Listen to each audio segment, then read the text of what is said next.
Hello guys, welcome back to the channel. In today's video, I'm going to be talking about CFA Level 1. So I took the CFA Level 1 exam in May of 2023. I passed in my first time in the 90th percentile. So in today's video, I'm going to talk to you about how I prepared, my sort of strategy, my timeline, and give you some tips on how I think you can best prepare for these exams, which are quite well regarded and known for being quite tricky, especially to pass on your first time. So just for some context, like I said, I'm Jack. I'm an investment analyst for a wealth management company, and I'm currently awaiting my CFA Level 3 results that come out in 2 weeks now. But yeah, passed Level 1 first time, passed Level 2 first time, both in 90th percentile. So hopefully my tips can be helpful. And yeah, let's dive into the video. So I would say the first thing, or the first fundamental piece of the CFA study, is time invested. So whether that's in 2 months, over 4 months, over 6 months, you really want to be putting in the time to make sure you pass securely, or at least I did. You know, it's an expensive exam. It's a big chunk of your life if you fail. So for me, it was worth putting in the time and making sure I passed first time. So for each exam, each level, I pretty much started 6 to 7 months before, and then did an hour a day pretty much every weekday, and then 3 hours a day pretty much every weekend day. And towards the end, I didn't tot up my hours perfectly, but I'm going to take you through a resource in a second that lets you track your hours. But I found that that was a really, it was probably too much, but I'd rather it be too much than too little. And the thing, especially with level 1, is it's building your foundation.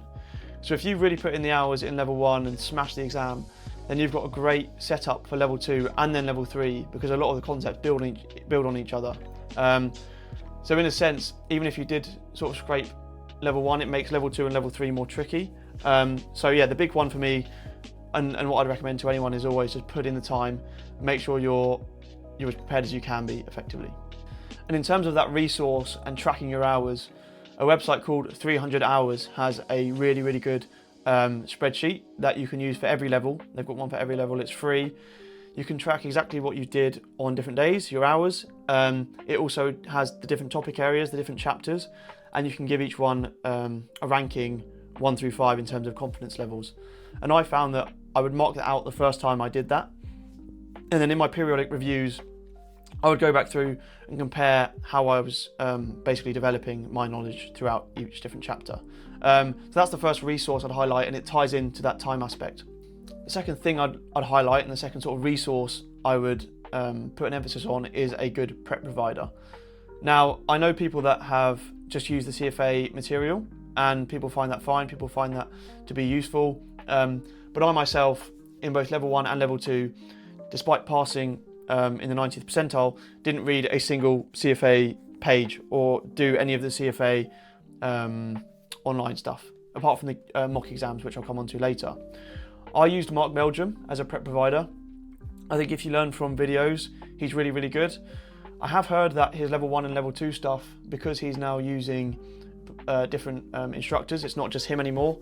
It is a bit different, but I always found his stuff really good. And the other guy that I know about, Richie, who did a lot of some of the level 2 stuff when I was doing level 2, was also really good. So I'd really recommend Mark Meldrum. He comes in at quite cheap, I think cheaper than most other prep providers. But yeah, I've heard good reviews from Kaplan and other providers too. But yeah, I would say a prep provider is definitely useful. And again, if you're looking just to smash out the exams, not risk a fail, and just get this part of your life over and done with, I would really recommend using a prep provider.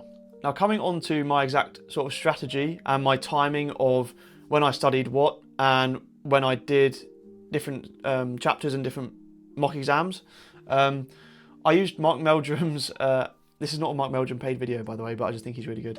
I used Mark Meldrum's calendar in terms of timing for each chapter. I think you start level 1 with quant and accounting.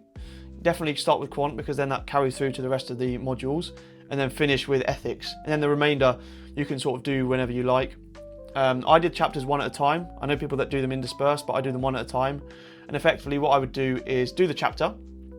So go through the reading video on Mark Meldrum, give that a couple of days to sink in, and whilst that was sinking in, I would do the next chapter, like the following day, And then maybe at the weekend, so say I do 5 days and try and get maybe 2, 3 or 4 chapters done from a certain reading, a certain module, say quant. And then at the weekend, I'd spend the entire weekend doing review videos. So the Saturday would be review videos for those chapters. And then the Sunday, or the Saturday afternoon and the Sunday, would be going through practice questions of those chapters. So it wasn't like you do a chapter and then do the questions straight after, because obviously you've got a massive advantage. It's sort of learning, compartmentalizing, and then coming back and doing the questions at the end. And that's also how I was structured. I have to have a drink. If I keep this in, you'll see me having a drink. And that's also how I structured my question banks, reviews, and my mock exams. So every 4 or 5 weeks, I would do a review of everything I've covered so far, and that might take 1 week, 2 weeks, 3 weeks. Again, just using Mark Meldrum's review videos. And then when it got to about 7 or 8 weeks out, I started doing my mock exams. Now I think for level 1, the mock exams are the most useful because you get a large number of questions, and once you do 3, 4, 5, 6 mock exams, you've pretty much covered the entire syllabus, really. You've got a good gauge. But doing 1 or 2 mock exams, I don't think has too much value over question banks. I think that because the topic, the syllabus is so broad, you can get completely different questions on the real exam than what you got in the mocks, and therefore what use is the mocks? You know that stuff, you've reviewed that stuff, but if that stuff doesn't come up in the real exam, then you're a bit screwed. Now in terms of sort of life balance, I guess, with the CFA exams, I had a quite a big advantage in that I was living at home whilst doing them, so I had a lot of free time. But that said, I was still able to keep up with my gym routine. I was still able to see friends every so often. I was still able to play some golf at the weekend. Like this, although it's a big commitment, it's not, I wouldn't say the CFA is going to take over your life. It can do, if you want to cram it in the last 2 or 3 months, or you really want to, again, make sure you pass, and you might do it in, let's say 4 months. It can be like that. But for me, I think you can do the balance. If you stretch it out long enough and you give yourself enough time to review, take things slowly, then I think you can have a good work-life balance at the same time as doing your exams. Although that does also depend on what you do for work. If you're doing investment banking or something, you probably wouldn't be doing the CFA, but if you were, then I can see that being a lot more of a struggle. But yeah, I mean, that's all there is to it. I mean, it was a bit of a ramble in the end, wasn't it? But I think there are some good tips in there, some good resources and things like that you can take away and employ into your own studies. If you do have any questions, do leave them in the comment box below, and I'll be sure to answer every question you have. But yeah, hopefully it's helpful. If you enjoyed the video, like and subscribe, and I'll see you in the next one.